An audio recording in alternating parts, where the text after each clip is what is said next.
Hey everyone, and welcome to another look at some fine-tuning arguments that are made for the existence of God and why they're problematic. So the first one we're going to look at is Smolin's calculation, that he did, I believe it was in 1989. And got a calculation that the odds of creating a star were, for a random selection of possible universes, were 1 in 10 to over the 200th power. And so since the odds were so incredibly small, as in the Penrose number, except this is a much bigger number actually than the Penrose number, some have kind of wrongfully concluded that this actually demonstrates some kind of existence for or some kind of argument for the existence of God. So here is actually an entry in the Stanford Encyclopedia of Philosophy written by Christian philosopher Del Ratch, and he wrote this. So he writes, Lee Smolin estimates that when all of the fine-tuning examples are considered, the chance of stars existing in the universe is 1 in 10 to the 229th. And then quoting Smolin writes, in my opinion, a probability this tiny is not something we can let go unexplained. Luck will certainly not do here. We need some rational explanation of how something this unlikely turned out to be the case. Now, okay, we're going to get to what the number actually is, how he got it, and why it's just utter hogwash, but he did do something valid, so to Smolin's credit, I'm certainly not putting him under the bus here, but Del Ratch writes, many physicists agree with Smolin that the discovery of fine-tuning cries out for an explanation.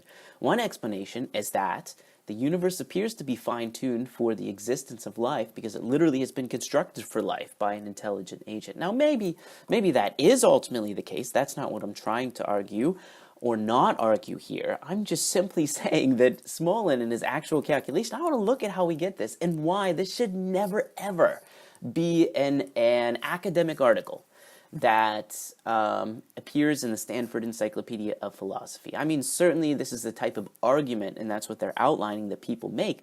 But Smolin's calculation, certainly, you'll see here that,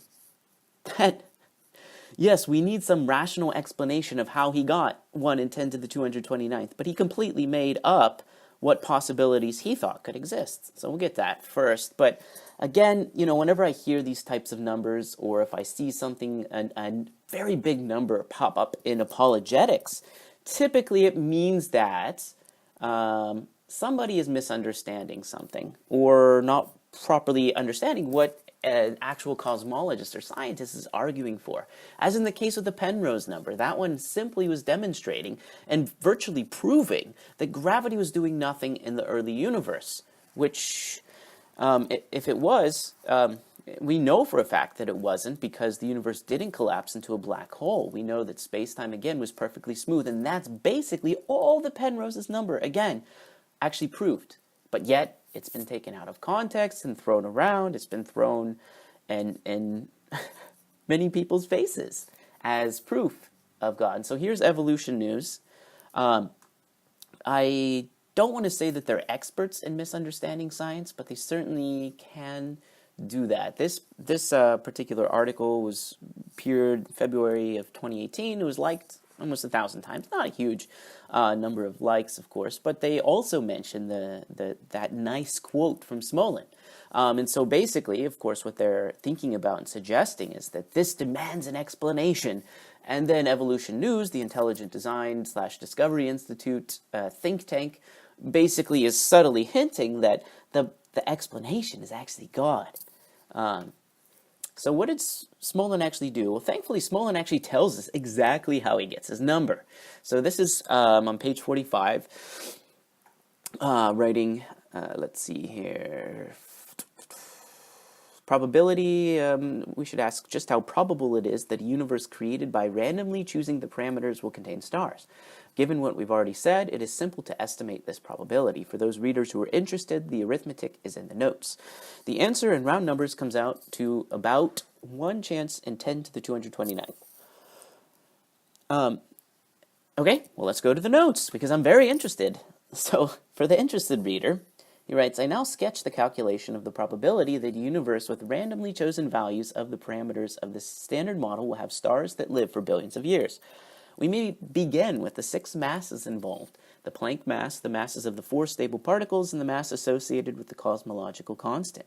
To ask how probable they are, we must consider their ratios. To do this, we will consider the largest, which is the Planck mass, to be fixed, and express the others in terms of units of that mass.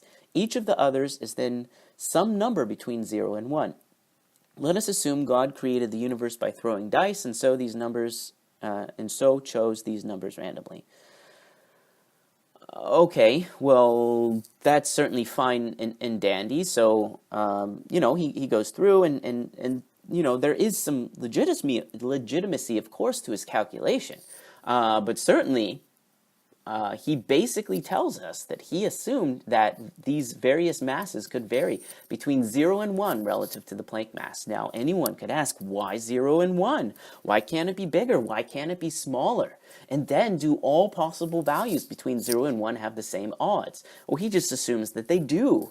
And so this is completely mistaken, but the validity in what he's done, and this is an important distinction that we're going to get into by looking at a figure that appears in A Fortunate Universe by Lewis and Barnes. So the validity is this. You can actually say, hey, what would happen if I held the Planck mass constant and then varied the mass of the proton, or something like that, and say, well, what possible ranges allow for the stability of stars? You can do that. That's a valid type of thing to do. But, then actually going and multiplying the probabilities together, that's certainly not as valid of a thing to do. And really, this number is basically it's really a made-up probability calculation. He doesn't know, and nobody knows what values the different parameters can actually have. And ultimately, changing them one at a time doesn't test all of the possible combinations. And so basically, my point here is that I could make up my own calculation with my own possibilities. And I could calculate, hey, the odds of getting a universe that can produce stars is 50%. Because the ranges are completely arbitrary. They're completely made up, and that's a fact. And of course, that's not what Smolin was doing, that's not what his point is, but various people who are eager to prove God or not prove God or whatever take these numbers out of context.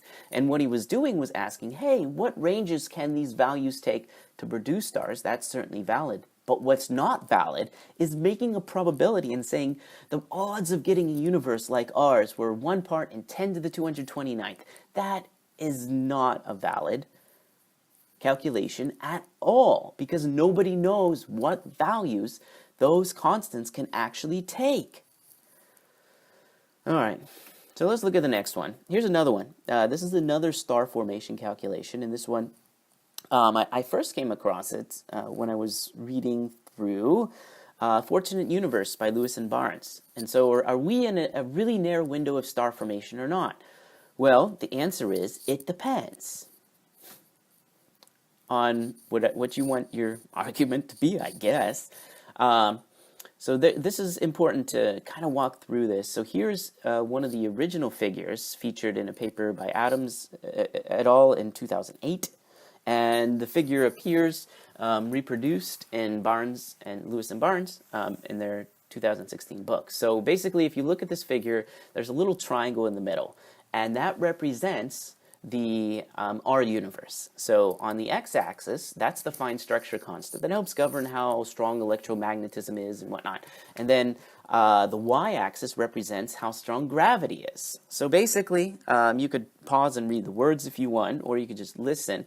So 0 means that the value of the logarithm in base 10 of g divided by g naught. So g naught is our gravitational constant.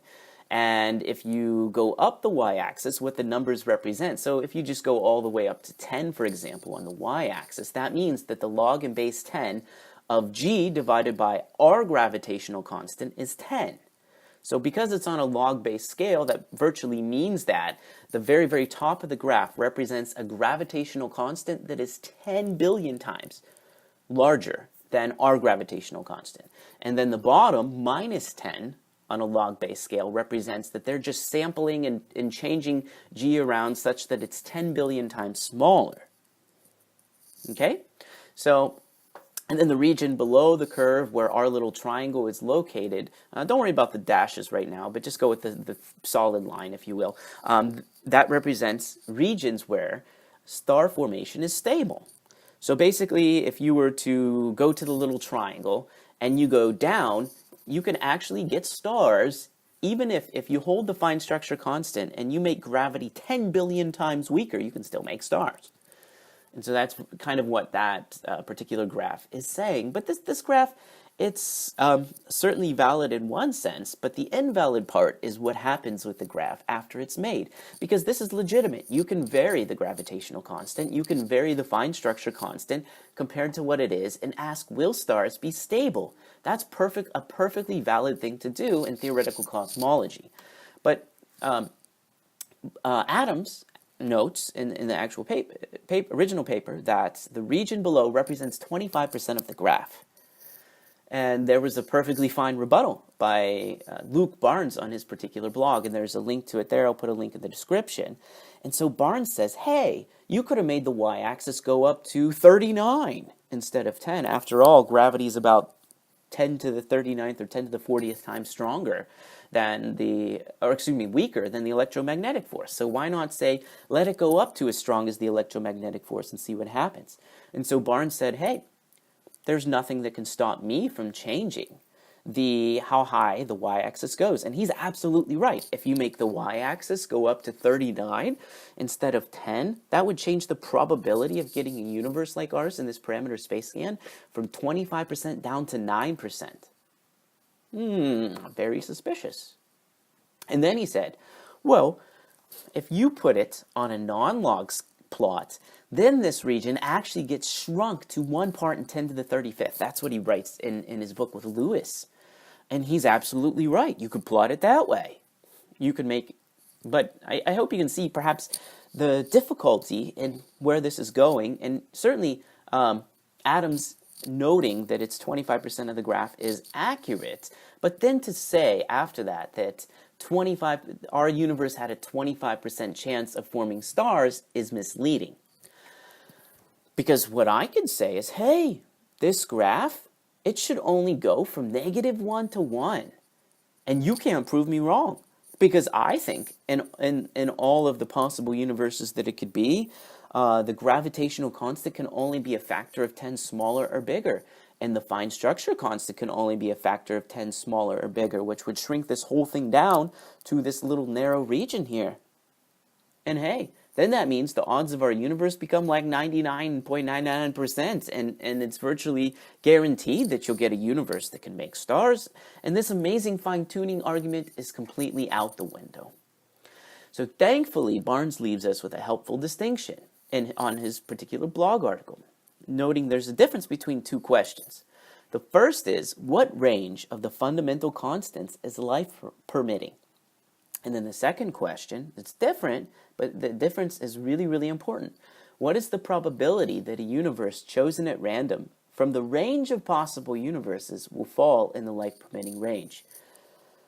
Noting we are on much safer grounds answering the first question. So just to kind of unpack these a little bit, this is just a summary and a conclusion of what we can model versus what we can't model. What Smolin did, the part that's legitimate of what he did, then there's an illegitimate part, and the illegitimate part is what's been featured in apologetics, naturally speaking. Not the legitimate parts, because, geez, we want to be extra careful not to teach people good science and separate that from what you can really conclude versus what we want science to conclude. So on the left, what we can model is this. What range of the fundamental constants is life permitting? That's certainly valid in terms of parameter space scans. You can say, hey, what happens if I change the Higgs mass by a certain factor and say, well, hey, we actually seem to fall in this narrow sliver, if you will. But even that is limited by our lack of all the possible life-permitting possibilities. Because certainly until one can really demonstrate that, even the first one is a little bit less certain. But we can certainly do it for life like ours. and a universe like ours. And then, of course, what we can't model is the second one, as of now at least, and that's what is the probability that a universe chosen at random from the range of possible universes will fall in the life-permitting range. Those questions and answers are completely arbitrary. Nobody knows. Nobody knows what range of such constants can be. For example, as I just mentioned on that atoms graph, you can change the bounds. It doesn't matter. You can change the range of the graph, and nobody could tell you otherwise. And until we actually know what values those constants can actually have, and what are the odds of getting such value within a range, you can't use any kind of probability argument for or against the existence of God. And that's kind of the point of what this is. We certainly need to be more careful than we presently are in how we use and understand these theoretical cosmology and particle physics papers. All right, thank you, and let me know if you have any more questions.